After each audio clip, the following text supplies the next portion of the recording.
on that asphalt lane.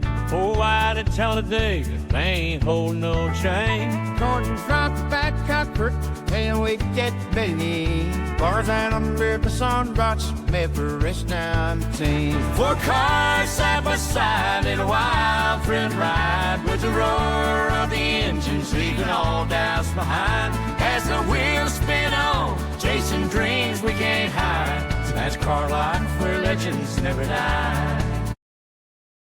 Aha, I was the first one back. You slowpokes. Welcome, everybody, to episode, goodness gracious, was it 27? 24. 24. I've lost count. This is terrible. You were very assertive with that. Yeah, I thought it was like 26, man.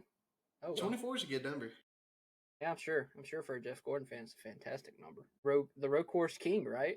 Jeff Gordon. And it will always be that. Someone needs to wreck SVG. I'm sorry. No. Sorry. No, let's get the episode started. That's you take My away. goodness.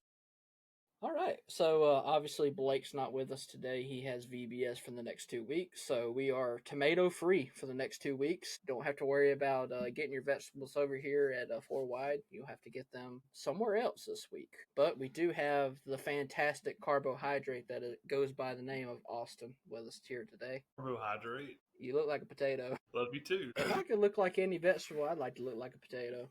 If I'm being honest with you. Multi-purpose. That's right. Fries. Baked potato. It's very Baked versatile. potato with cheese. I feel like this is a different podcast. You know what I'm saying? I mean, a different I think I have podcast to entirely. Entirely. I mean, you could have an entire podcast devoted to uses for a potato. Yeah, we'll save that for next week, I guess. It'll be at the end of the season. We're going to be like, all right, bonus episode, potatoes. Here we go. Speaking of potatoes, we also have Kent with us here today. That's not cool, dude. That's not cool. Oh, man. How you doing, Kent? That's not cool. I was having a pretty good day, and then that blow to my self-esteem is got me on rock bottom. But we'll see if I recover. That's fair. I figured the message I sent you earlier through Instagram made you feel a little bit better, but I guess they cancel out. You know what? To make good potato soup, gotta have some milk. That's right. Extra We creamy. need an HR department desperately. I am the HR department. What you mean? Yeah, Austin is the HR department. This is going Don't you down know? in flames. I mean, it's going down bad. This is terrible. This is absolutely terrible. And we have special guest Brett with us here today. Yeah, Just I'm not a normal old Brett. potato. Just Yeah. normal old Brett. Yeah, no potato here. He needs no introduction, but he We don't got have one potatoes anyway. in Ecuador. What? So we don't got potatoes in Ecuador. They import them, I would assume, right? Yeah, we import them, but we don't grow them here. Okay, so you have potatoes, you just don't grow potatoes. Duh. Sorry, we're a little slow. Everyone has potatoes. We don't have potatoes. I'm in Ecuador. I'm like, I'm never going there. no. Cancel No, Ecuador. I'm joking. I'm joking. We do. Alrighty. Ecuador just lost its Oh. entire appeal. That's right. That's right. We're taking them off the map. We're gonna replace them with something else at this point. We With love Ecuador. Potatoes. Idaho. Idaho. Idaho's the new Ecuador. You got 15 days to move to Idaho from Ecuador. Good luck. What a Where's downgrade. Idaho? Oh my gosh. I'd rather move back to North Carolina. Anyways, this is a NASCAR podcast. We talk racing sometimes. We don't always just talk about, the old potatoes. But we had a little bit of racing this weekend. A particular place in California, wine country. California, wine country, Sonoma. Pretty good racing. Of course, we didn't have the truck series. I honestly would pay to see the truck series on a road course. Me A good too. road course. They were Not at Lime Lime Rock. Rock. Lime Rock was terrible. Lime Rock was a terrible race, and I don't think it's necessarily the track's fault. I just think it's just not built for truck racing. But I believe the Roval will have trucks this year, so you can look forward to that. Since everybody loves the Roval around here, ain't that right, Austin? Yeah, you can't. If you guys are listening to the audio version, it's a negatory. Yeah, I said no, just Yeah. for closed Nick- captions. We are starting with the Xfinity race at Sonoma. And we're going to start with Kent here because I like to start with Kent because I don't know half the time if he's watched the Xfinity race or not. So we'll start with him, put him on the hot seat. Kent, did you watch the Xfinity Series race at Sonoma Raceway? Let's see here. I spent the whole day. I spent the whole day on I-95, so that would be a negatory for me. One point I checked in on it and watched a little bit of it. I didn't really. I think I probably watched a little bit more of the ARCA race than I watched of this race. But I heard it was good. That ARCA race was good. That ARCA race was that was a pretty cool finish. Yeah. Yeah, it's very juicy finish. I wish we talked about ARCA more or less, but we don't have time half the time on this podcast because we're trying to, cut down, hypothetically, on some of our long 2-hour rants. But what about you, Brett? Hypothetically, I say pathetically, but anyways. Oh well. All right, Brett, I know that you watched the race. I seen your story that you were definitely pulling for the top 15 cars in the top 15 to win the race. Man, I gotta root for my favorites, man. But if everybody's your favorite, you can never lose. Just have a few favorites. Or like 10 or something, I don't know. But no, I did watch the Xfinity race. It was good. The first stage, I think, could have been a little bit better. It seemed just a bit boring to me. But other than that, the rest of the race was good. And the last stage was really good between SVG and Carson Quaffle. I think that is his name. In the 88? Yeah.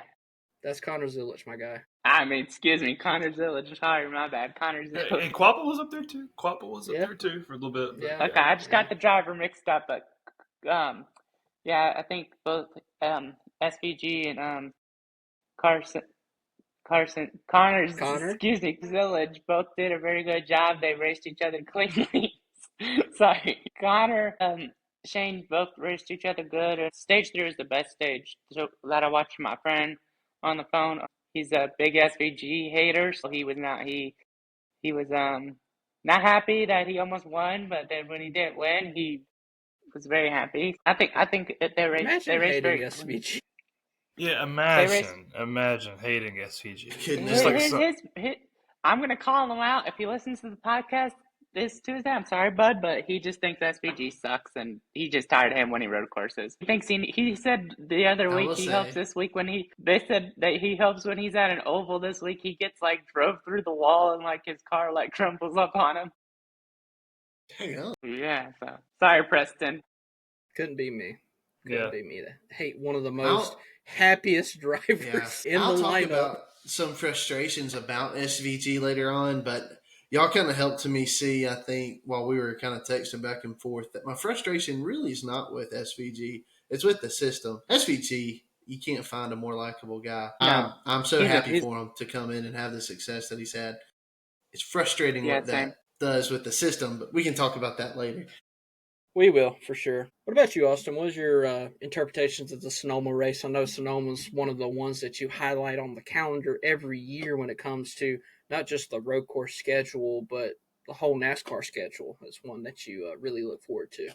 Yeah, I enjoy Sonoma a lot. It's probably my favorite road course that NASCAR runs because it's like I mentioned last week on the podcast, it's a true road course. Well, I enjoyed the Xfinity race. Xfinity races are hard for me to watch most days because I have a toddler running around as well. But I did catch a good bit of it, and I went back and watched the finish. Loved the battle there towards the end. I didn't feel like there was a lot of highlights or a lot of headlines really coming from the Xfinity race. I think a lot of it just came down to that battle between Zilisch and SVG. And, I think there's a good little teammate rivalry that's kind of building up there because, the last time this happened, SVG, he wasn't giving Zilisch an inch. And then you fast forward to Sonoma this past weekend. Zilisch wasn't giving SVG an inch either. But the thing is, though, is while they raced each other hard, they also raced each other very clean as well. Mm-hmm. And so I was a fan of how they raced each other. Thought it was good finish, good for the sport. Happy for Zilisch. I like Zilisch. it's nice. And I know, Cole, your bank account's happy that you don't have to have another double diecast weekend to buy diecast of SVG. So, yeah, I thought it was a good race. I think I agree with Brett. Could have been a little bit more action here and there through the middle parts of the race, but the finish was really good, though. I think CW did a decent job of trying to cover the gaps, though, of that race, because there was still decent racing throughout the field. They did have to search a little bit for it at times, but, I mean, that's any road course. They get strung out very easily, especially when you got – it's kind of you would say the benefactor, but also the negation of having two world-class road course racers leading the race 1-2, and the rest of the field's just like 8 seconds behind them. That's kind of how it goes. That just shows the gap of SVG and Zilisch compared to the rest of the field, especially when it comes to road courses.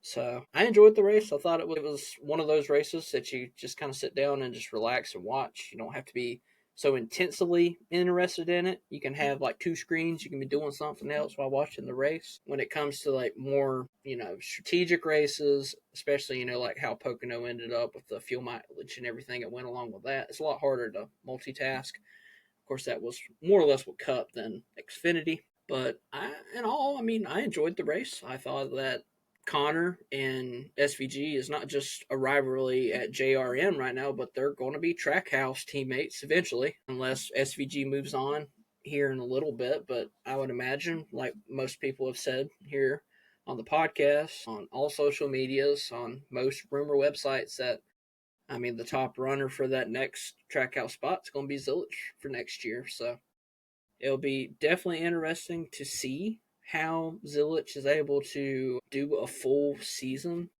and be able to compare their stats. Obviously, we know who's going to be more preferable on the ovals overall, but I think SVG, and we will talk about this when we get to Cup, because I know Kent's got a little conversation that he wants to talk about in regards to the system and whatnot, but I think that there's been great progress not only on SVG's side, but also Trackhouse's side, giving him the cars that he needs to be able to race consistently okay, not top 15 days, but top 20 days compared to 25, 30s. So, but obviously, with the Xfinity race, it's always cool to see a nice last bit restart. You got 2 cars that, are going to be going neck to neck into the every single turn, essentially, and you're trying to see how each one's going to outplay each other. Strategic game, diving in, diving out, and Zilisch was able to maneuver the right way, was able to block all the runs that he needed to get his race win. And I couldn't imagine being someone like Austin Hill that's watching this in front of him and be like, what the heck am I supposed to do? Like, how am I supposed to win a race like this? You could say, well, maybe strategy. It didn't seem like whatever strategy anybody could play, pitting early, it didn't do much any good for anybody. So, what do you guys think in regards to closing the gap for? I know for Cup it's a little bit harder because there's just a tremendous gap. But for the Xfinity guys, especially people like Sam Mayer, who's fantastic on road courses, always has been, seeing these guys just walk the dog on them. What can these guys do in regards to learning how they can outperform? See, here's what you do. You get a driver, and you put him in the worst possible equipment. Okay, you tracking? Then, as soon as the green flag drops, you have him full send it into the first turn, T-bone them, and knock him out of the race. That's about all you're going to be able to do. Because the thing is they know how to drive a road course so well that anybody else that is on the track, it's only them 2 that are competing for the win. The past 2 races, it's just been Zilisch and SVG. Realistically, those are the only 2. And so I don't know what other solution there is, because it's not necessarily the car. It's they know how to drive a road course, and everybody else doesn't drive it as well as them, and that's the problem. Obviously, the top guys in the equipment are Richard Childress and JRM. Those are the 2 best manufacturers in Xfinity, and they're not coming close, really. to touching SVG and Zilisch, at least the last couple of road courses. So I think it's just these guys know how to drive a road course. I don't think it has anything. Maybe it has a little bit to do with like the setup and how they have the car balanced and whatnot. But overall, I think we can mostly agree that it's the driver that's making that car look good. I agree. 100% the driver. What about you, Kent? What's your overall thoughts in regards to just bridging the gap? Not necessarily having to outperform these guys, but just what can competitors do to get a edge when it comes to possibly eclipsing one of these guys on these road courses? I kind of like Austin's idea of wrecking them. I think that's a great place to start. I don't. In today's world, there's so much you can do with sim time, but until you get some of these guys just more practical experience on road courses, you're not really gonna have guys that can compete with them, because I think it just comes down to sheer experience. And so, I mean, I don't think anything changes when you show up to the track and you have 25-minute practice sessions and you go out, you run a qualifying lap, and then that's your only on track time. I was listening to it might have been Connor Zilisch talk about the sim for Mexico City. He said when they test the sim going to Atlanta, he might have been off by a fraction of a hundredth of a second or something like that as far as his lap time goes. It's pretty accurate, pretty daggum accurate. But when you go to these road courses, they're really unpredictable. How the surface has changed from year to year, and just how the car is going to handle it with the weather, of course, tires and heat and the asphalt, everything. There's so many variables and differences on how it's going to handle from your right turns to your left turns. So without on track time, it's really, a sim can only do so much. He said they were 2 seconds off from what they were running in the simulator. You can say, oh, it's just 2 seconds. That's a pretty big jump. That's a pretty big jump for the accuracy. So sim time isn't going to really, it'll help you figure it out, right? It'll help you figure out, memorize the course, find a good line. It's not going to give you the seat feel. It's not going to give you the head knowledge of, hey, I can get back into the throttle a little bit sooner here. Or, hey, maybe right here I need to go a little bit easier on the throttle. I just think it comes down to experience. Yeah, there are guys who have been in the Xfinity Series for a very long time that are getting absolutely spanked on these road courses. Say what you will, but they're just not. Maybe they just not. There are some guys that they aren't good at road courses. Do you ever think that some of these guys realize that's not their forte and they just don't care enough? They just got to chalk it up as a If you, right now, you're going into one of these races, especially in the Xfinity Series, right? You're going into one of these races and you're being told, imagine you're Carson Quapple, just for a moment. You already know you got a teammate in Connor Zilisch who could kick your butt and everyone else's, right? And then you're being told, hey, by the way, you got someone else coming in to a car that's coming out of your shop, out of your building, this guy that we call SVG, who's absolutely going to take the field to the woodshed. You're going into that weekend going, if I can stay out, get some stage points, and somehow squeeze out a top 15, that was a dang good points day. And so I absolutely agree that there are some people that are saying, why work so hard to perfect this craft when it's still such a small percentage of what we do? And I think that's why the road course races are so good back in the day, because I don't think anyone gave a crap. And so they'd go into it and they all sucked. And it was just a great race.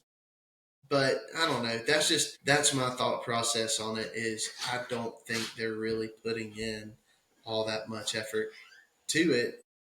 But then also there are some guys that they're just never going to be good at the road courses. That's just the way it is. Take someone like Denny Hamlin, always running in the back on road course races. He's just like trying to stay out of trouble, and he always finds trouble with those road course races, which we'll talk about later in Cup. There's a lot of people that found trouble in the Cup race, for being perfectly honest. But I definitely agree with y'all's takes for sure. It's, as a person that just enjoys road course racing, that doesn't have a dog in the fight, so to speak, I like SVG. That's probably my preferable guy, but I like Zilisch as well. I like all the JRM guys. There's a list of people I like watching race, but it's not like this is my favorite driver kind of ordeal thing, like it was in the Xfinity Series last year. So, man, it's just it's a great time to be a fan of NASCAR if you like watching decent road course racing throughout the series. It's just you got two people that are just the class of the field.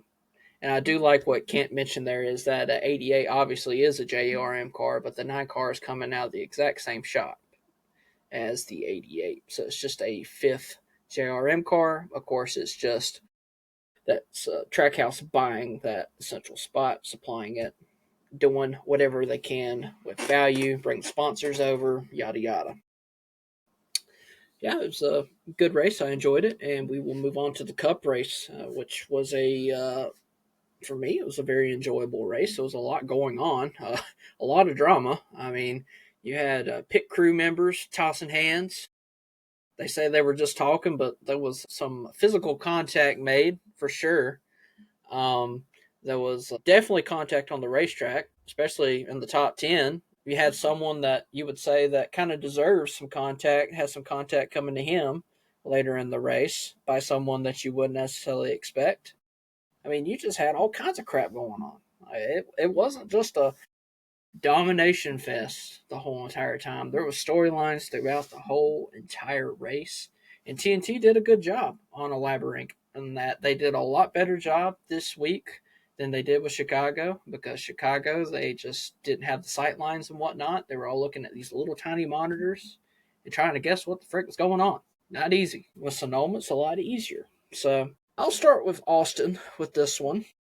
We'll let him, so to speak. What was one storyline or one thing that you really took away from the weekend? That was a lot, so take your time. Yeah, man, I couldn't help but feel bad for Blaney. It looked like he was setting up to at least finish with a half-decent finish, and then he just got punted by Busher into the hill. Crazy, how his car went that way, and when it hit that hill, it just destroyed the car and couldn't run it anymore. It's just it just kind of adds to the storyline. If Blaney somehow pulls a championship out of this season, it's going to be interesting, because he has had a horrible, horrible year. Yes, he's got a win on the board now, but he's probably been the most unlucky driver I've seen this year. That's what, his seventh DNF? Yeah. 7 DNFs. And we're halfway through the season. So. Yep. He's leading the category of DNFs this year. That's just wild. So I think that was one storyline that really stuck out to me, and obviously he was frustrated. Blaney's the type of guy, though, and he came out and said this, he's not the type of guy that's going to dish out payback on the track. That's just not the type of guy he is. He is going to vent to the media. He's going to voice his frustration in the cockpit, but he is not the kind of guy that is going to wreck you back for how you've done him, which I respect, a great deal. He said that's just how he was raised. You don't do that to people. You get your frustration out, however in a healthy way as possible. He did say he feels like it kind of gives him a bad rap, and people judge him for his mouth sometimes. But I mean, at least he's not like Ricky Stenhouse threatening to beat up Hocevar when they get back to the States, or Stenhouse waiting outside of Kyle Busch's hauler, ready to beat him up at the end of the All-Star race. Stenhouse slander is real around here. But yeah, that was a storyline that stuck out to me. Just can't help but feel bad for Blaney. Hopefully the second half of the season serves him better than the first half. For sure. Like I said, leading the DNFs, and you got people like Chase Elliott and Tyler Reddick that have no DNFs so far this year and are in the top 5 of points. Blaney's over there sitting in the top 10 of points numerically. With 7 DNFs is just impressive in itself. That's a testament. And you would imagine that he gets all these DNFs out of the way. I would much rather have it happen at the beginning of the year than the later part of the year, which me and Austin discussed earlier. All right, Brett, I want to hear your storyline that you take out, as long as it's not anything to do with the point situation with SVG, because I know there's someone that wants to talk about that already. Yeah, that's not. I don't understand the points thing, so can't have that. Probably the thing that stood out the most to me was There was, like you mentioned, there was a whole bunch of action.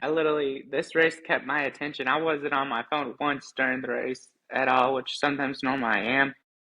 Probably one of the funny, well, it's not funny, but the thing that stood out the most to me was the Ty Gibbs, the pit stop issue where he almost killed somebody. That's how I saw it, was he just not knowing what he was doing. And then I saw another angle of that even after they like put the car down, that crew guy that got hit walked over to Ty Gibbs' team, and his car wasn't even down on the ground yet before the dude walking over to Ty Gibbs' pit crew and start throwing hands. And I was like, I would wait until the car is gone before I would even walk. I know they're right next to each other, but like still, like that's a 3,400-pound car that, that was funny to me. And then probably, yeah, like Austin said, I feel bad for Blaney. When I saw that, my friend's a big Blaney fan, and he was frustrated as can be. But I mean, overall, it's I also thought the pit road incident, which I mean, from the perspective of the NASCAR rules, Ty Gibbs was technically in the right because he's the lead car. He was the car that was in front of Brad, and that's why he didn't get a penalty. That's why NASCAR deemed that today there was no penalties for either team. It's just a racing ordeal. I didn't see any bad intent. I don't. I know some people disagree. I didn't with either. That, I didn't see any bad intent with it. No, I didn't either. I mean, you hate it for Brad because he's definitely. I've been very surprised by Brad on the road course races here lately. He's been really getting after it. It's not someone I consistently think, you know what, Brad might have a chance to be in the top 10, every week in, week out. But I swear, I think his teammates are really pushing him here. I mean, Chris Buescher, fantastic road course racer.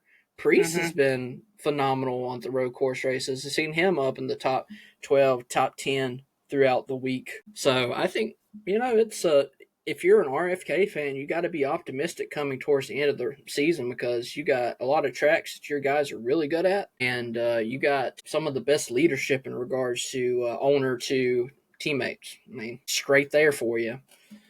All right, Kent, lay it on me. I know what's coming. Go ahead. All right.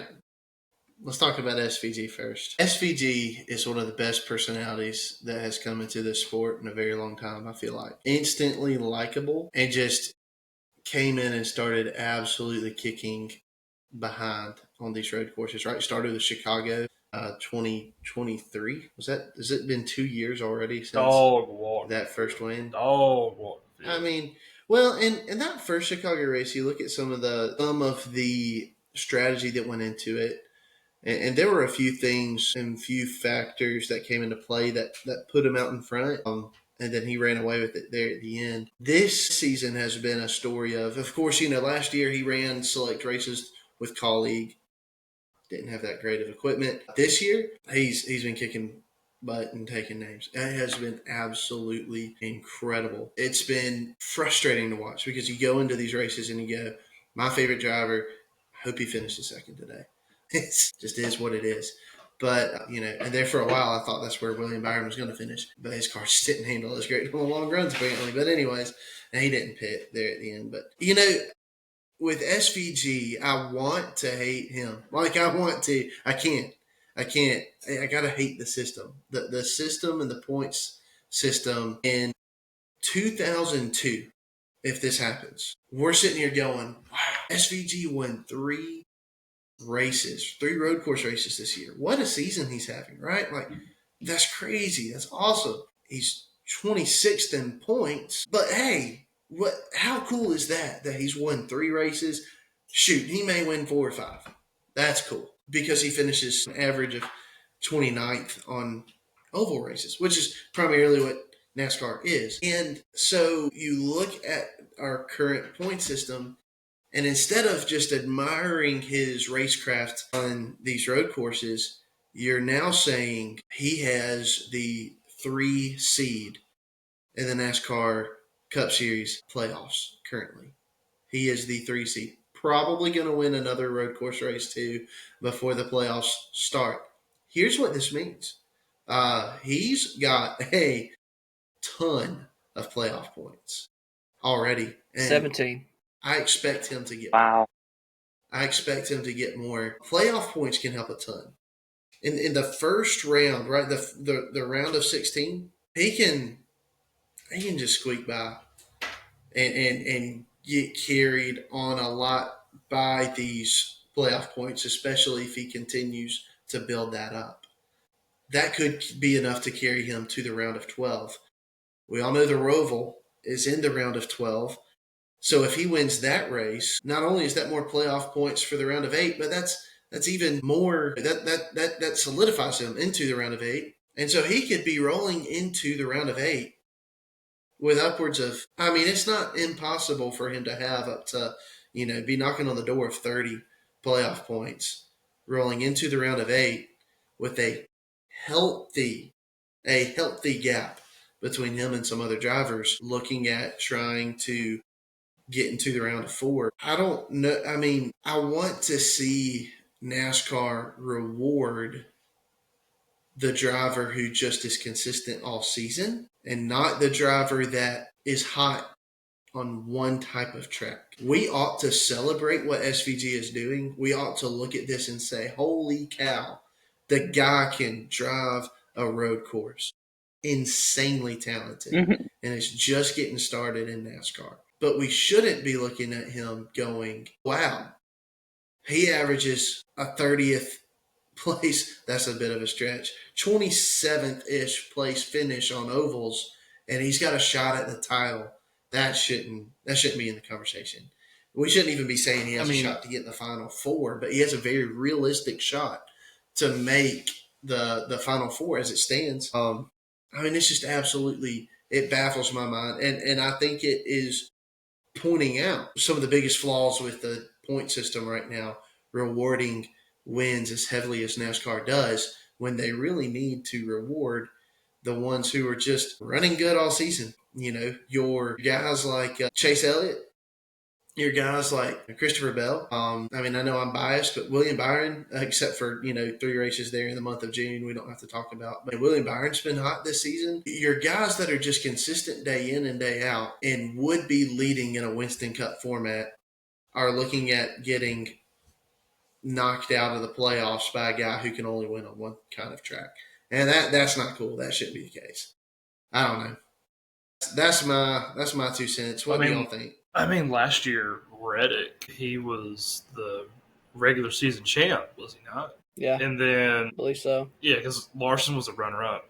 Yeah, he was the regular season champ, and he made it to the round of 4, but he did not perform nearly as well in the playoffs as he should have. And Larson was he knocked out in the round of 8? Yeah, I believe so. Yeah. So Yeah, I think that sounds if right. if he made the 8, he may not have made the 12. It was an outrageous year last year. So I am a Joey Logano fan through and through, but I will be the first to tell you he did not deserve to be in the position to win the championship just based off of his performance. Yes, he turned it on when it mattered at the end of the season and did what he needed to do, but he didn't deserve to be there compared to Larson, compared to Reddick, compared to other guys who had been performing more consistently throughout the year. So I think, Kent is 100% right. There's a very good chance SVG could squeak his way into the Final Four. I think some things would have to go his way, but ultimately, if he gets in that Final Four race at Phoenix, let's say 3 cars DNF,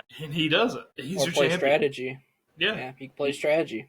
He's your champion. And I think NASCAR fans would riot for that. I think NASCAR does have a problem, and I think they're going to get exposed with it. We still got races left on the calendar. Who's to say, some rando back in 25th spot in points gets in, wins at Daytona, the cutoff race, Daytona, somehow lucks his way into, the Final Four and wins the thing.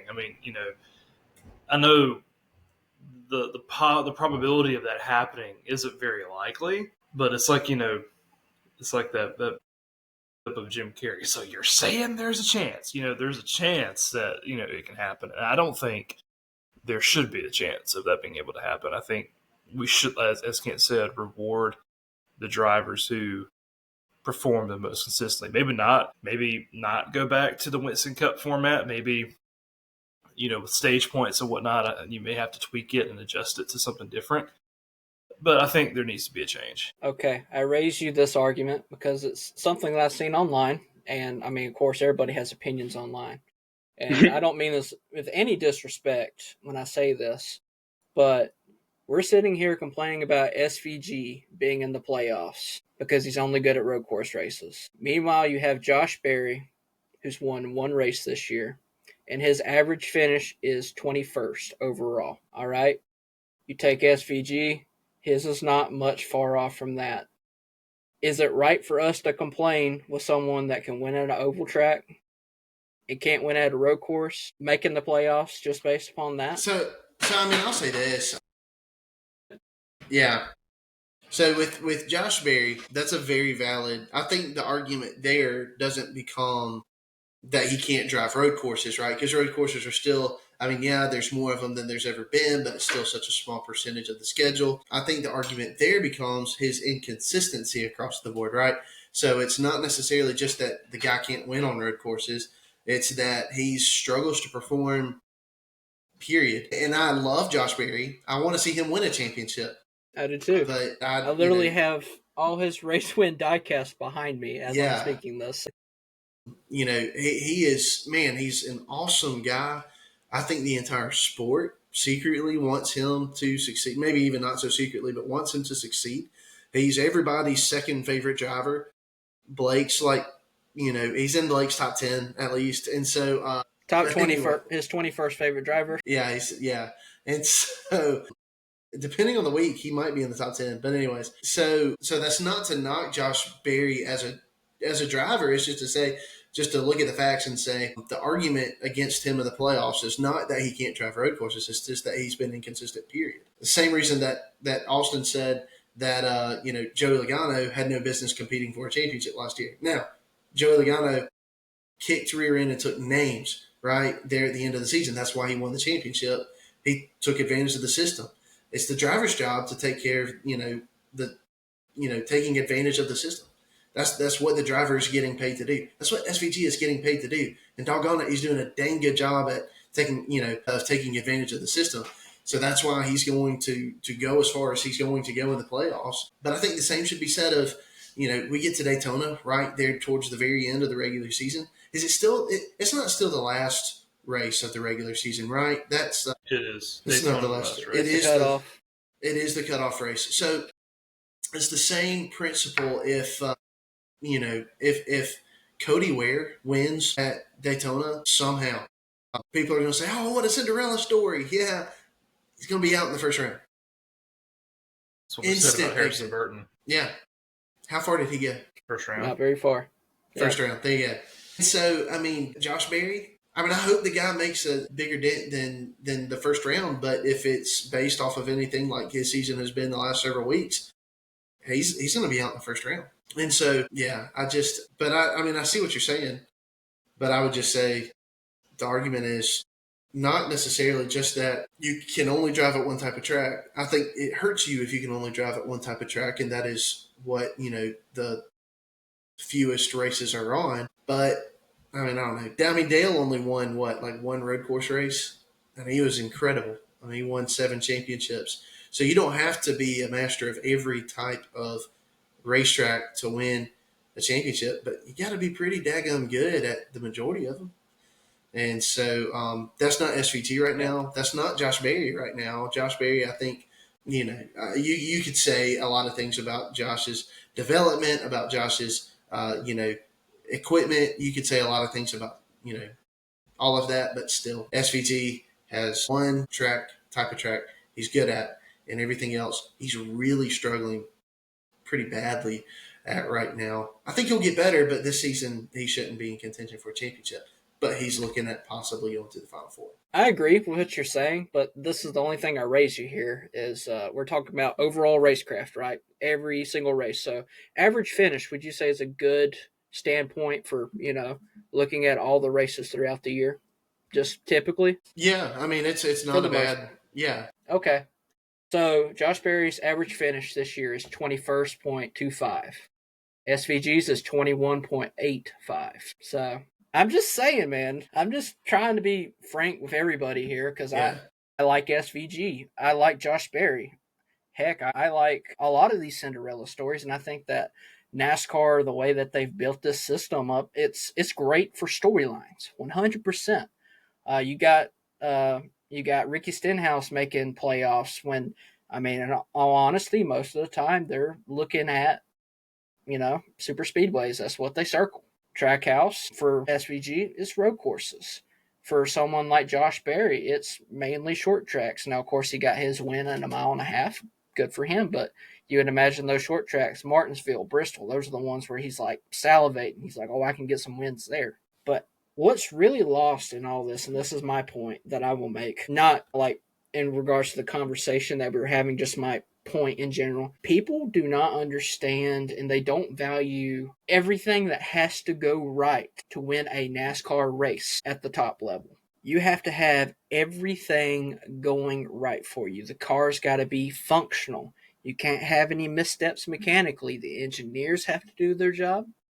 The crew members got to do their job. The crew chiefs got to do their job. Everything has to go right to be able to win these races. And that's what's lost because you got someone who is a masterclass of the field. This guy, he's come from overseas. He's a fantastic road course racer. Michael McDowell, you could say, is probably one of the better road course racers that we have here lately, consistently wise. Mm-hmm. He's not even in the conversation here lately because of mechanical failures. His throttle got stuck the other week. He could have honestly won that race at Chicago. Qualify well, but the setup's just not right for overall speed. He ends up falling back in other road course races. That's what people don't understand about NASCAR. So they can get caught up in, the storylines of wins, mattering too much. But what people don't consider, and I'm not saying it's, something to overlook everything that's going on, because if anybody that watches NASCAR will be on, if they're being perfectly honest, they're like, the point system does need a change. Now, do you not need to make wins mean as much? No, not necessarily. You just need to put standards in place that keeps everybody in line. So your top, 20 in points, you would say, or top 18 in points. If they win, they get into the playoffs. But if they're outside, they got to work their way in.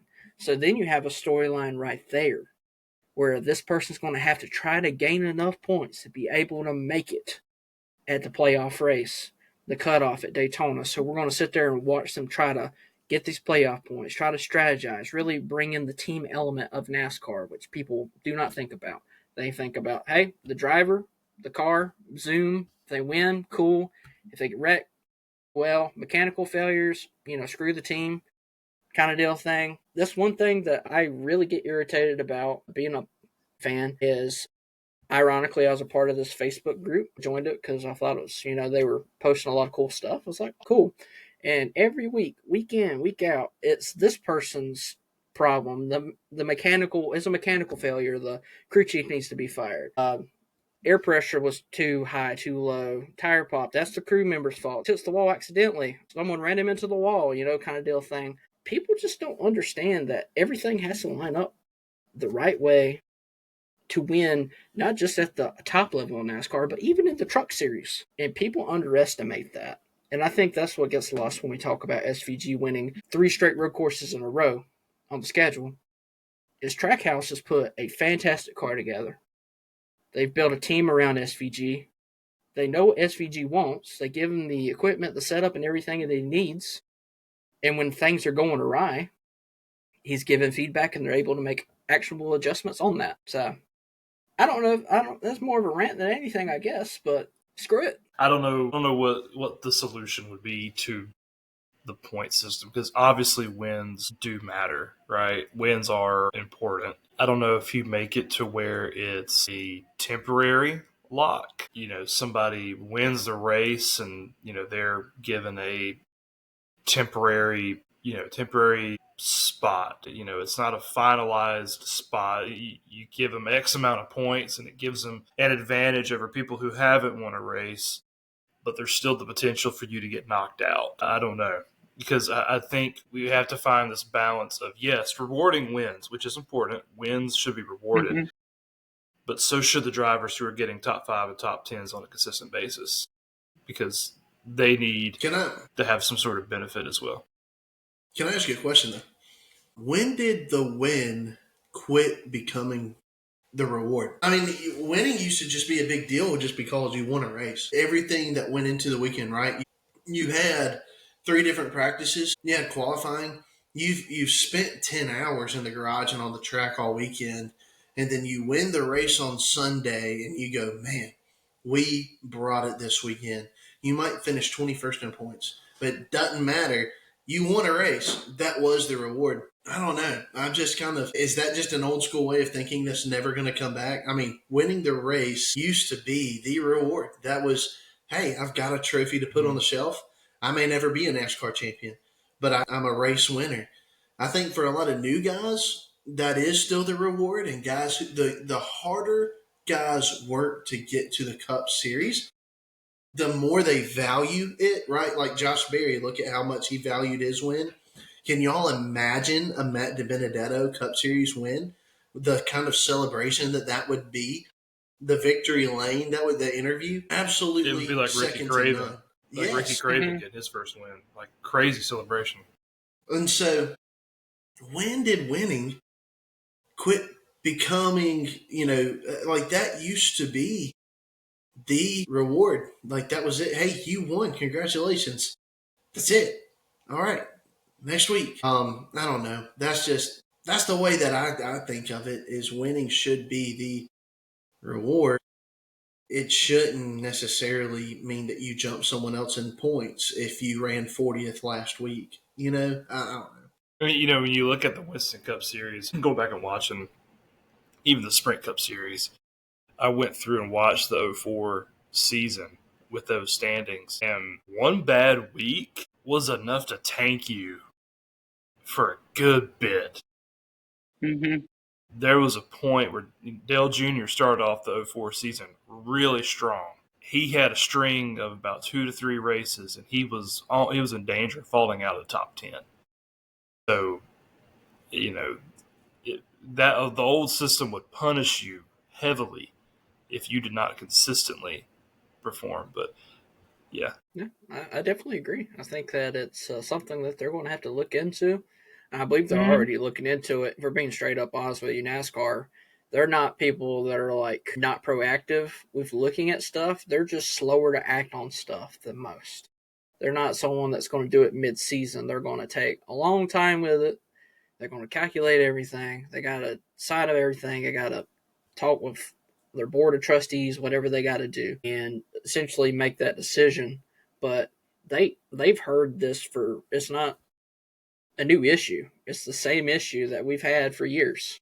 It's just more prominent now that we have someone that's won 3 races, where we're usually having one guy that wins 1 super speedway race. So we're like, yeah, he don't belong there kind of deal thing. Where now we're having someone that excels at a specific racetrack, a specific racecraft, and is just doing what he was hired to do. As Kent said earlier, it's just where we're at. So I think that it's definitely one of those things that is something that they'll work on, and they'll progressively just do what they got to do. It's just at this current moment, it's not like they can really do anything when the playoffs are going on. But they're going to have to hear it from the fans. That's the worst part about it. Being a NASCAR fan, I love NASCAR. But the worst thing about NASCAR is the fans. The best thing about NASCAR, the fans. It's really divided in multiple aspects. And being a podcast that is for the fans, by the fans, we have to be honest with ourselves that sometimes NASCAR fans are the problem. Mm-hmm. With a lot of the issues, it is the fans. All the fans blow everything out of proportion. But you can say that about most sports, like college basketball. Oh my goodness, when you get to like Duke versus UNC in North Carolina, the fans are majority of the rivalry part of it. It's not necessarily the people on the court. It's the fans. The fans hold so much toxic nature to each other. Even when it comes to state fans and Carolina fans, it's just a lot of animosity and whatnot. So that's one thing that I would definitely say on top of everything that we discussed. But only other thing that we didn't talk about is when Josh Berry wrecked Hocevar. Hocevar talked on his Twitch channel and said he's like, yeah, I wasn't expecting Josh Berry to wreck me of all people. I was expecting, like a Stenhouse or someone that I've, pissed off over the years or the singular year to wreck me, but I wasn't expecting Josh Berry to take me out. But his Twitch channel is hilarious. Yeah, which it gets him in trouble sometimes, It does. but it's also but it's also good for the sport. It is. It's just learning how to control yourself, not just on the track, but off the track, right? You got to be able to know when to say something and when to not say something, even if you're thinking it. Yeah. That's the story of life. That is the HR department's nightmare, so to speak, of anywhere. Mm-hmm. Sometimes you just don't need to say what you think. It is what it is. But when you're on a podcast, you can say what you want to, for the most part. Mm-hmm. All right. Well, I think that is a good summary of the road course of Sonoma. Great. I know there's people saying don't bring Sonoma back next year. I think that's the dumbest idea ever. I think if there's any racetrack, a road course that you're going to get rid of off the schedule, which, most logical people would say having 7 road courses, that's how many we have, correct? I want to make sure I'm counting this right. 6, maybe 7 next year. Okay. Maybe 7 next year. 6 to 7 road courses for a stock car racing industry is too many when you're looking at it. It's a lot. There's a lot of people. I would say 90% of the NASCAR fan base would say that is too many. Keselowski came out and he said, used to be it was 2. I don't think 2 is the right number. And he said, I think 3 to 4 is like the sweet spot, right? Yeah. He said we used to have 2, just the Glen and Sonoma, and then now it's jumped to. We added in the Roval, which made it 3. And then now we've got 6 with the potential of maybe 7 on the calendar next year. That's what, and Brad was like, that's too much for a stock car racing series. He brought up the point. He said that's why IMSA was created. IMSA was created for American, it says international, but most of the time they were racing in America for road course racing. He said stock car has always, for the most part, been driving around in circles. So, yeah, I saw his tweet and I was like, I can't disagree. I think, you're right. 3 to 4, that's a good sweet spot. Maybe bring back Road America. Amen. Amen. And then bring in a rotational race. You could do a street course, have it be on a rotation, or have certain road courses on a rotation. But 6 to 7, I think that's just too many for the calendar. I agree. Austin and I were talking about it this weekend I didn't see it at the time we were talking about it, but now that I think about that, 6 is a lot. And you also have IndyCar. They do a mix. They do both. They do oval road courses and street courses. So I mean, if you want to watch something like where you get a bunch of that mix, you can go watch IndyCar instead of NASCAR if you're complaining. Me and my other friend were talking and we were saying, I told him there'll be 7 road courses. He's like, oh, well, SVG's going to win all 7. So, they're just making more for him. And I was like, honestly, they probably don't need that many.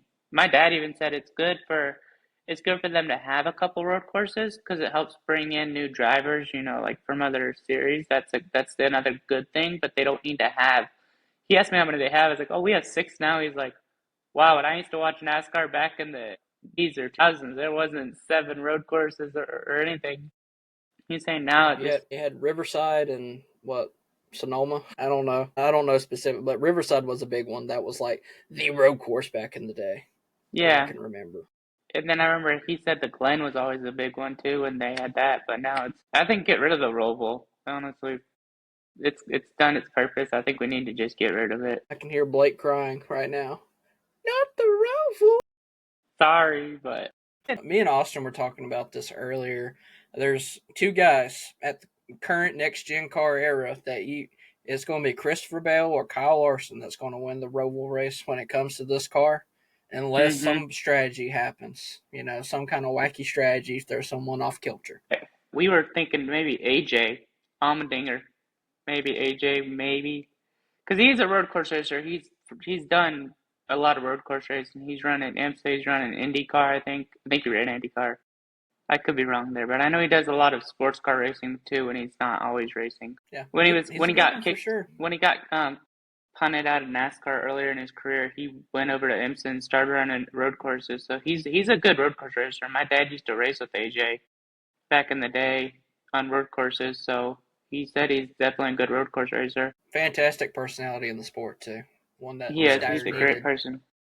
He's a great person. He's amazing. All right, time to move on to one of the most exciting tracks on the schedule. Don't lie to our audience. You didn't hear the sarcastic nature in that? Well, it's better than Indy. Let's be honest. It's better than Indy. Amen. We are going to the concrete jungle that is known as Dover. Monster Mile. And we do not have trucks this week. They will be returning at IRP, I do believe. Yes. So... Well, no, next week. Alrighty, so we're going to move on to the Xfinity Series who's starting, and there's a new driver for the number 5 car. Kaz Grala will be driving the 5 car because Chris Wright and that team decided mutually to part ways for the rest of the season. So that was the big news today. That got released on the old Twitter machine. So that is one to be watching for right there. The number 07 of Nick Lentz. The number 9, old Ross Chastain, will be making a start for JRM. Garrett Smithley in the 14. Another new name, number 17, Jake Finch. That's who Kent's going to pick this week in the Xfinity Series. He's already told us. Eric Almirola, veteran driver, will be returning in the 19. The 24 of Ryan Truex will be returning. Most people would agree that Ryan Truex is probably the favorite coming into this race. If I had the first pick in a pick'em series, I probably would consider Ryan Truex, given that he's won 2 of the 2 races that he's raced at Dover Speedway. Really? Really cool. Really? Yeah, just hypothetically. I do not have the first pick this week. Blake does. Yeah, he does. Number 32, Rajah Caruth, making his Xfinity Series debut this year. Another guy that's making a start. I'm really excited about this. Number 45 of LeVar Scott will be making his first ever start. He is in the top 3 of the ARCA Series overall points. He's had a fantastic year this year, very consistent. Looking forward to seeing what he does in that 45K.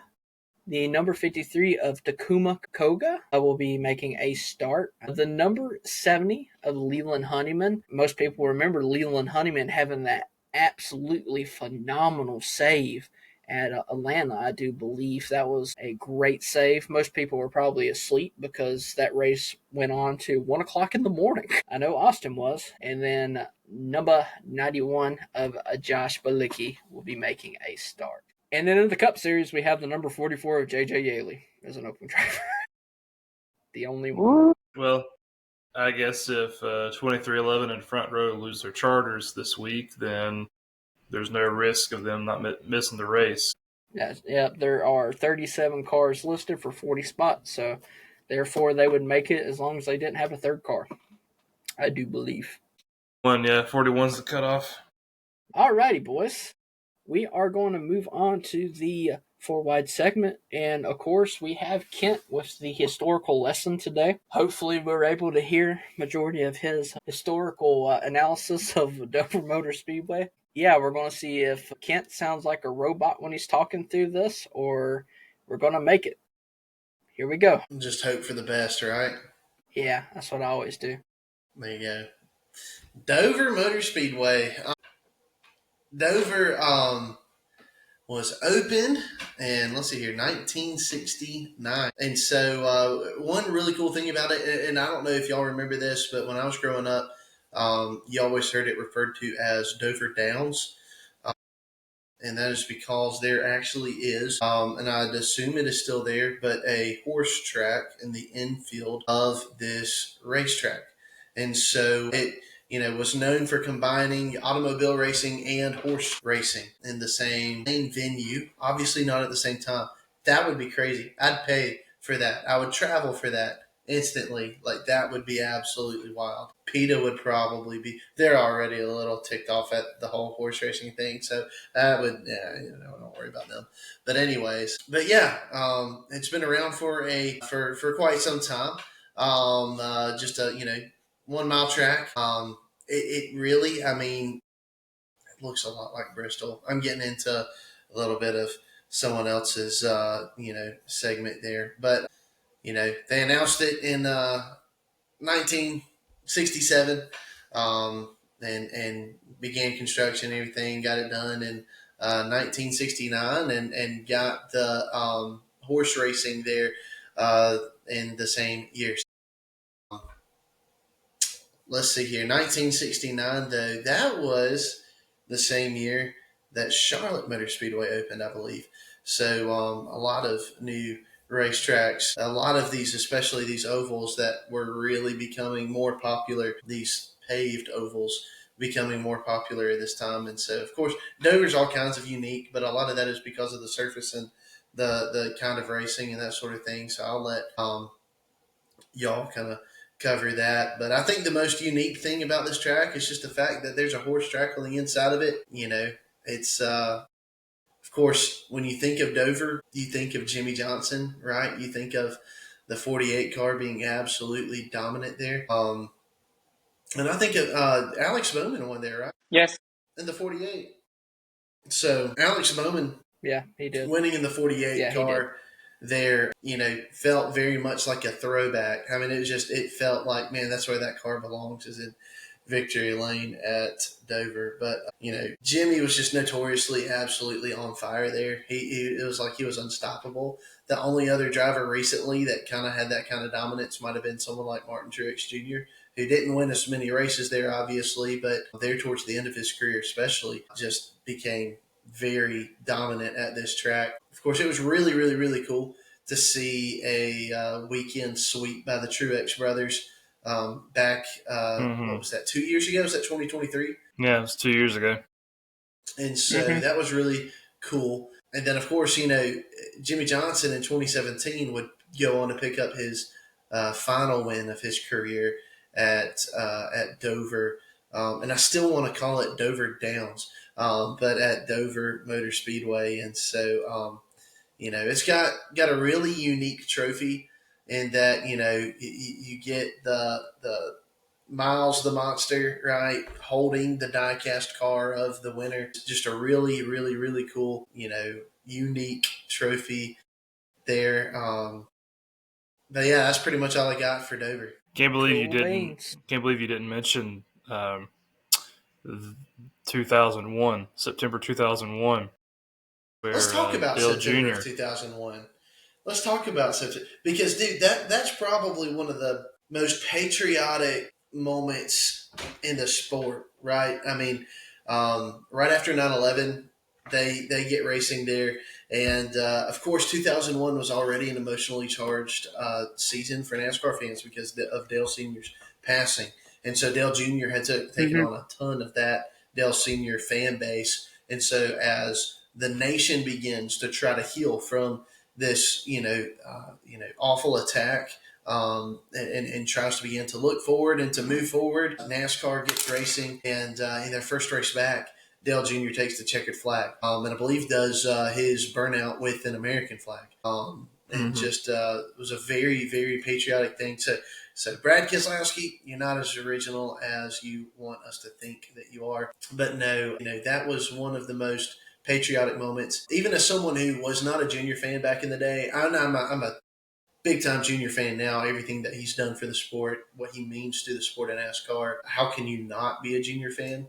But back in the day, as a Gordon fan that didn't want to see Junior win, of course, I don't remember this race. I was 4 years old. But it's hard to imagine there being a better winner for that race than Dale Jr.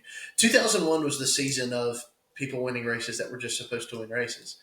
I mean, the week after Dale Sr. passed, Steve Park, who drives for DEI, wins. Michael Waltrip driving for DEI, winning the race that Dale passed in. Dale Jr. winning at Daytona when they returned. Kevin Harvick winning in Atlanta when he did. And then Dale Jr., of course, winning at Dover there in 2001. 2001 was the year of drivers winning who were just supposed to. And I guess that's why Jeff Gordon won the championship. Anyways, but yeah, no, thanks for bringing that up, Austin, because that's got to be one of the biggest moments for that track. Yeah, for sure. Definitely be checking the Instagram out tomorrow specifically for something that might relate to that. Thursday.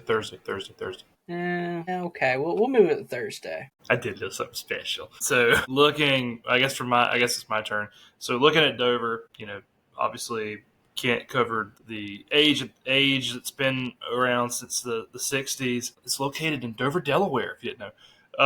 And it is a concrete oval. 4 high banked corners, 1 mile. The banking is 24 degrees in the corners. Deep banking. And I think an interesting thing about this track is pit road. Pit road is very tight, very tricky, very slow. So 35 miles an hour is the speed limit going up pit road. So I guess I'll cover some of Blake's stuff too. I don't really have the specs on the tires. I can do it. Okay. I got it pulled up. It's a concrete surface that was laid in 1995, and it has had no full repave since 1995. So that track is a year older than me, which is pretty old. And they do frequent patchwork. They do frequent maintenance to the track. They do grinding to manage the bumps and wear. But despite the great deal of aging, drivers say the surface has a great deal of character. And I think any of us who have watched Dover races over the years, it rewards rhythm. If you're a driver that can get into a consistent rhythm lap by lap, the track's going to reward you for that. What makes Dover unique? Well, first, it's all concrete. It's one of 3 that are on the NASCAR circuit right now. High banking plus the short track kind of length. So you have a lot of speed in a really compact space. The track also has a lot of Gs. You pull a lot of Gs because if you've ever driven on a NASCAR game, those bumps coming off the turns are brutal. And so you have a steep drop off into turn 2, and then you have a launch into turn 3. Rubber buildup as well. Concrete doesn't absorb rubber like asphalt does. So you'll notice a thick black groove, which will affect the grips. For the fans, what could fans expect from this race? Well, you can expect chaotic restarts. Dover is notorious for having chaotic restarts, especially in the first 2 corners. You can really get stacked up. Tire management. It's not as brutal as asphalt tracks, but the grip does fade on long runs. Lap traffic will matter. This is a track where the field gets spread out fairly quickly. Leaders are going to be hitting lap traffic after about 20-25 laps. It's also a momentum track. If you lose your rhythm, it's going to be hard to come back from that. Guys that are good here, Larson's good here. He won here in 2023. Monster Mile kind of fits his aggressive corner entry as well. Denny Hamlin, he qualifies strong there all the time. Led most of the laps in last year's race, but lost due to a late race restart. Chase Elliott consistently finishes near the top of this track. Won in 2022. Kyle Busch, what track has Kyle Busch not won a lot at? Multiple wins when he's dialed in there. Bowman's won there. Bell, he's good at concrete tracks and tracks with high banking. Ty Gibbs, he had a solid Xfinity career here and has adapted well to this kind of track. The question that I had for you guys is, there are 3 concrete tracks that are on the NASCAR schedule. In your opinion, what makes Dover the most unique between Dover, Nashville, and Bristol? What makes Dover the most unique to y'all? I think it's the load in the corner. I think it's what they load into the corner, right? Bristol, they're running hard into the corner. The steep banking. It looks a lot like a bigger Bristol, right? But because it's a bigger Bristol, the amount of speed they carry mid-corner makes it, if that car snaps loose and you overcorrect and you hit that thing in the wall, put that thing head first in the wall, that is absolutely brutal. Talk about back in the day, Junior had a crash that knocked him out at Dover, where he spun that thing around, slapped the driver's side door in the wall. And now, with the amount of downforce they have, you say, well, their top speeds aren't the same. No, but they're carrying a heck of a lot more speed through the corner with the downforce that they've ever carried. And I remember the first time they did with a low downforce or with a high downforce, low horsepower package, they went to Dover, and the drivers were just flat out saying that was scary. Like, that was just scary how fast they're going through the corner. So to me, it's the corner speed. What they're loading into the corner is absolutely insane. And any kind of tire failure, brake failure, driver failure is going to hurt. I mean, it's going to hurt really bad. Good answer. Thank you. I did that for your applause. Yeah, I'm sure you did. I know you seek my approval like that. Not really. I do. I mean, it's earned the title of the Monster Mile for a reason, because it's just absolutely horrific for drivers, especially for those drivers that are not, like, for SVG coming into Dover after these road course races. Oh my gosh, poor fella. Homie's going to win now. Thanks a lot, Cole. Dadgummit. We have to do this for another week. And I'm going to eat my words, and I'm going to say, dadgummit, he's good on stinking ovals too. Oh, gosh. The streak continues, baby. If he gets good on ovals, he has become a cheat code. I mean, an absolute cheat code. I feel like he's too good of a driver not to get good at ovals at some point. It's just how long it's going to take compared to what his longevity will be of his career. Because he's up in age compared to, like, someone that comes into NASCAR at like a 25, 24. Heck, you got Connor Zilisch possibly coming in at 19 years old next year. So, wow. So it's definitely going to be, it's a big difference for sure. And he's articulated that in a lot of his interviews. But yeah, I think that the Monster Mile is just that. It's got not only the name, but it's also got that tenacity almost of a racetrack where it's intimidating. It's like the intimidator of a racetrack. If you got to choose a racetrack that probably intimidates a lot of drivers right off the rip, it's probably Dover Motor Speedway.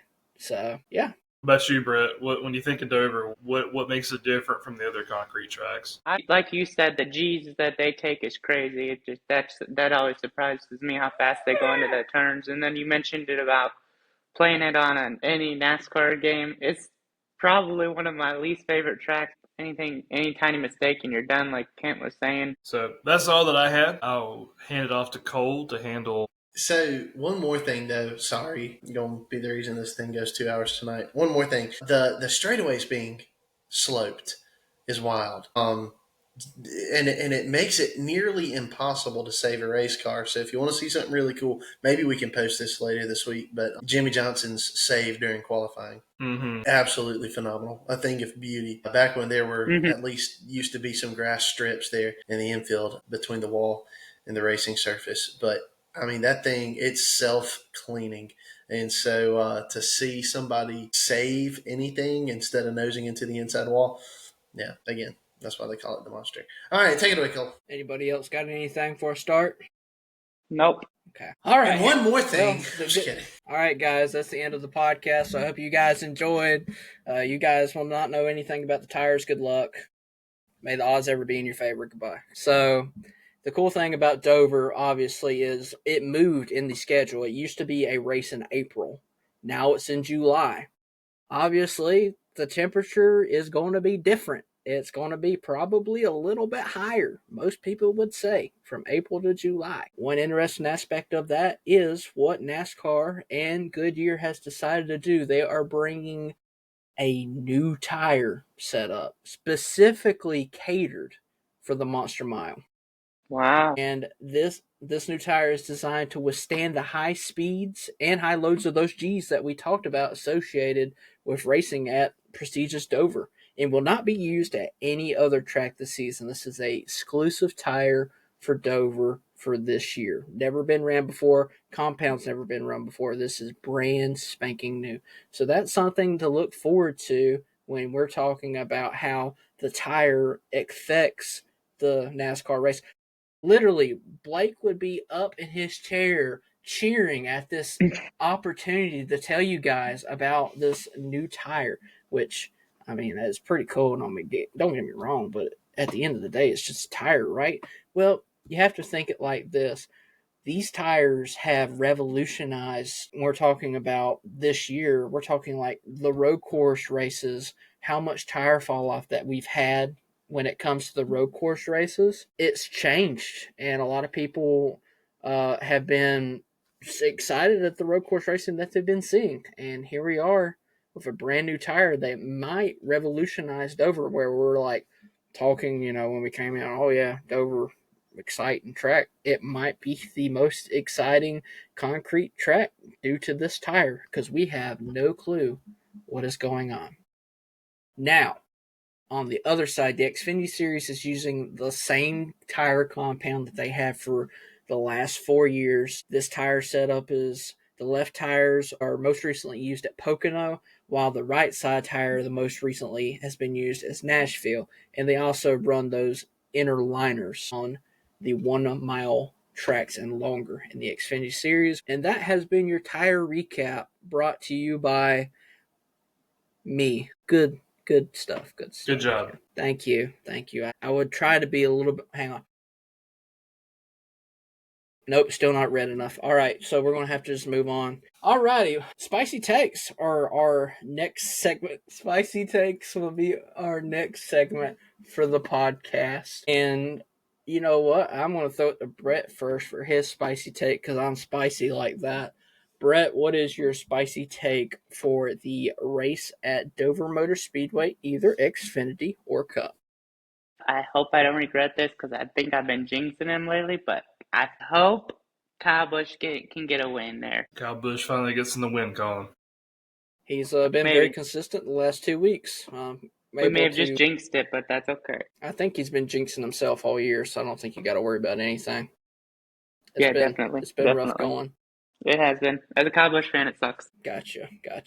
What about you, Austin? I can see the gears are turning over there, senor. Me, that's a good question. I've been so busy thinking about the picks, I haven't thought about hot take for the race. How dare me? Let's say, I hope it doesn't happen, so I'm calling it a hot take, but Ryan Truex doesn't win. Or doesn't get a top 5. Ryan Truex doesn't get a top 5 at Dover. It's possible because he's not in a Joe Gibbs racing car, a JGR car. He's in the Sam Hunt racing machine. But we've also seen what Christopher Bell was able to do in that. Of course, the equipment failed on him, so we hope the same doesn't happen to Ryan Truex. All right, Kent, I'm ready to hear what you've been formulating over there since I know that you haven't thought about this since 3 weeks ago.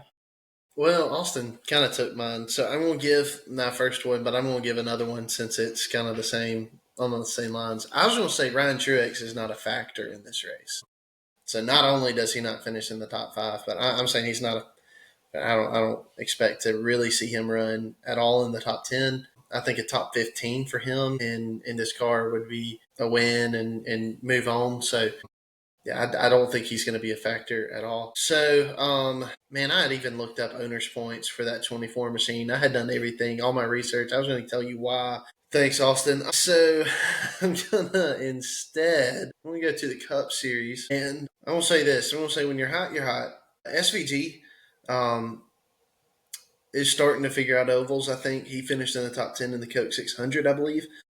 I'm going to say SVG finishes in the top 10. Like it as an SVG fan, so to speak. I think that we're going to have a first-time winner at Dover in the Xfinity and the Cup race. I don't think there'll be any winners that are repeating. I think that the Xfinity Series, it's going to be more or less just it works out where someone does a little bit of a silly strategy to be able to get their first ever win at the Monster Mile. But when it comes to the Cup race, I think this new weather from April to July is going to pay a pretty good dividend in regards to the setup. And in addition to that, this new tire could be the wild card that a team needs to be able to get a win that they've been desperately seeking. Someone like a Chris Buescher, a Bubba Wallace, somebody like that will be able to encapsulate on the wild card of the new tire. So I have that is mine. Oh yeah, I forgot about him. Yeah, what's up? Ty Dillon wins the challenge. That's so he's saying that he's going to win this week, or is he going to win the next 2 weeks? He said He just said, he said, Ty Dillon going to win the challenge. So I hope he knows that it doesn't end this week. It ends next. I think it might be because he's not going to be here next week because he's got vacation Bible school, but He's giving us 2 weeks worth in one. that's such a Blake thing to do. It really is. Speaking of a thing that Blake ought to do, we're going to move into the Pick'em series for the Xfinity Series, and I'm going to let Austin take it over. Yeah. So, looking at Xfinity this past week, Cole came in first, picking Zilisch. Obviously, he walked away with the win. Kent finished in second with SVG in that runner-up position. I picked Austin Green, who just so happened to finish one spot in front of Austin Hill. So Blake has the first pick for this weekend. He is going to pick Justin Allgaier with his first overall pick. Myself picking second, I'm picking Ryan Truex because that's the obvious pick. If you think about it he probably thought about it too hard and hurt his brain. So next up is Kent. Let me tell you who you can't pick. Kent, my friend, you cannot pick Burton, LeBay, or Hill. Man, I hadn't thought about this one. Well, my bad. So you can't pick LeBay, Hill, SVG. Sorry. Okay, and he's going to pick SVG in the Xfinity Series because he's totally running this week. Sorry, that's sarcastic. who? Gator. Yeah, old guy. Okay, give me Eric Almirola. Okay. Cole, my friend, do you know who you're picking, or do you need me to read out who you can't pick? Give me the tractor man, Kubota machine, Ross Chastain. All right. In the 9 car. And Brett, for our guest pick, who are you picking for the Xfinity? Yeah, Ross Chastain. Okay, good pick. Thank you. All right. Going to Cup. First, let me read off the points for Xfinity. We are really close in our points competition with Xfinity. I'm in the lead with 50. Blake is second with 48. Cole is third with 40. Kent is last with 45. There's a common denominator that we're going to see here. So looking at... I'm not a fan of this. I want out. I'm dead. I want out. I'm dead. Looking at Cup this past weekend, Cole finished first with SVG. Blake finished second with Reddick. Kent finished third with Byron, and I finished last with Austin Chastain. Ross Chastain. My words are not We're losing it, boys. I'm losing it, man. We're losing it. So since I have the first pick, I cannot pick Chase Elliott, Ty Gibbs, or Ross Chastain. I think the obvious person I have to consider is Denny Hamlin. I feel like he dominates it really at concrete tracks. Was the favorite to win last year here. I got to go Hamlin. Next up, we have Mr. Kent. Mr. Kent, my friend, you cannot pick Logano, Reddick. Who are you looking at this weekend? It'd be hard for me to pass on Bell. I feel like he's due a good run.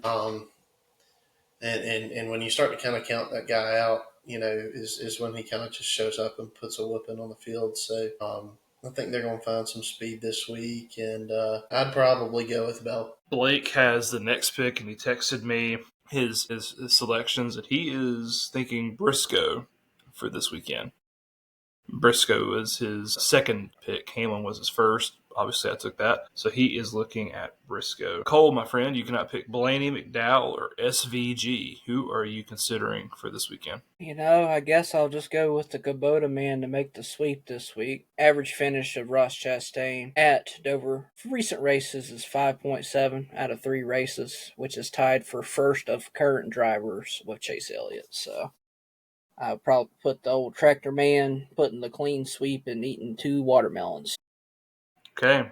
Brett, my friend, who's the guy that you're considering looking at Dover this weekend? Who's the guy that you think has a good shot to win? I think I'm going to go with Kent's pick. Go along with him, Christopher Bell. You think he's due? It's a smart pick. I'm sure you would say that. Or if my second pick would be... No changing. No changing. Okay. No takebacks. Okay. Dang. Yeah, it might not be a good pick considering Kent's track record this year so far. Come on, I will Kent, say Chase Elliott, Christopher Bell's average finish at Dover is 14.7 for the last 3 races. Man, I should not have listened to Ken. I was thinking, you know what he's talking about. Let this be a lesson. Never listen to Kent unless it's about history. To recap our points, you might want to plug your ears, Kent. So I'm in the lead with 64 points. Cole is second with 57. Blake is third with 51. And then there's Kent with 48 points. He's still in it, baby. Still in it. Who's had one win since Daytona of last year. I don't want to talk. I imagine Kent's the living embodiment of the meme. It's like, I haven't heard no bell ringing yet. Just Kent lying on the ground. I had no bell. I'm tapping. Which is ironic because he picked Bell this week. I just realized this. That is not final. That is not an official pick. That is a guesstimate. That is not an official pick. Which is funny because Brett is official because he went with you. You may have messed Brett's weekend up. How dare you? I probably did. Man. Well, that's all that I have for the Pick'em series this week. We'll get trucks back next weekend for IRP, a place where they've been running fairly consistently the last couple of years, and then we'll cover Indy next week. So, woohoo! Indy, so excited. Man, very enthusiastic there. I'm pumped. It's like, yay, Indianapolis, let's go. Indianapolis. Which you hate to be that. Which you hate to be that way because it's such a prestigious track, but it is. Gosh dang! Yeah. What a terrible. I gotta get your thoughts on Ty Dillon's move at the end of the race. I loved it. I thought that if you're going for $1 million, it's Colleague. They need the $1 million probably more than most other teams. So I don't blame you for one spot. Yeah. Screw it. Yeah. I thought it was really funny. I don't know how Bowman reacted to it, but well, they were all good. They're dapping up each other at the end of the race, kind of deal thing. So Bowman had to have been driving into that corner going, "I'm getting shipped," like I'm getting absolutely punted. And so I think that's why he held on to the car so well. Anyways, I thought that was crazy. Sure enough, Ty Dillon, dadgummit, he's advancing again. That's going to be. At this point, how do you not root for the guy? I don't know. I'm excited. Who does he go up against this week? Boy, if you ask me. I forgot. It isn't Eric Jones, is it? While we're sitting here waiting for Austin to figure out what the heck's going on. It's no, Dillon's going against Nemechek. Reddick's going against Gibbs. That's an easy way in, you would say, but Legacy's been on fire lately when it's not road course races. So it's a toughie, but the man's been enduring and surviving. So that's all you can do. How good is Nemechek sorry to interrupt you. How good is Nemechek normally at Dover? Well, we can't take last year in accountability because last year he was the car that spun out a lot last year, which I think it was mainly a setup thing for Legacy. Mile and a half have been kind of their bread and butter this year, so it's going to be a little bit tougher than it was at a road course. Okay. Which Bowman also had the instance where he got hit early in the race in the right, I think it was left rear or the right rear, and it really screwed up his day. He started going slower. That's what made Ty Dillon be able to encapsulate on. It's probably the most respectful Dillon punt I've ever seen. Someone the last name of Dillon. So that's I had to do that because I know Austin would get a nice smile. I think it's the second best one. I want to still be invited, so I'm not saying nothing. Oh yeah, nice Kent. Gosh dang! Alrighty, folks. Thank you guys for listening to us just lose our minds for the last hour and probably 40 minutes once I get this sucker edited. Thank you guys. As always, all the socials, we'll start posting stuff on Twitter at this point because we got to do something over there. We got all these new social media ideas that we're trying to hash out, so make sure you check us out at 4Wide, FOURWIDE. We also got Kent being the TikTok master over there, so we're on the Tiki Talks. So go enjoy that. He makes some interesting reels that make people mad at us for most of the part because people think that all four of us think that Jeff Gordon's the GOAT now, when maybe two of us believe that Jeff Gordon's the GOAT. Blake might, but I This never is really a asked him. rare. This is a rare. Austin Morris W. But yes, Jeff Gordon is the GOAT. So, Anyways, thanks Brett for being on this week, and we will see everybody next week talking You're about welcome. Indianapolis Motor Speedway. Woo! Goodbye.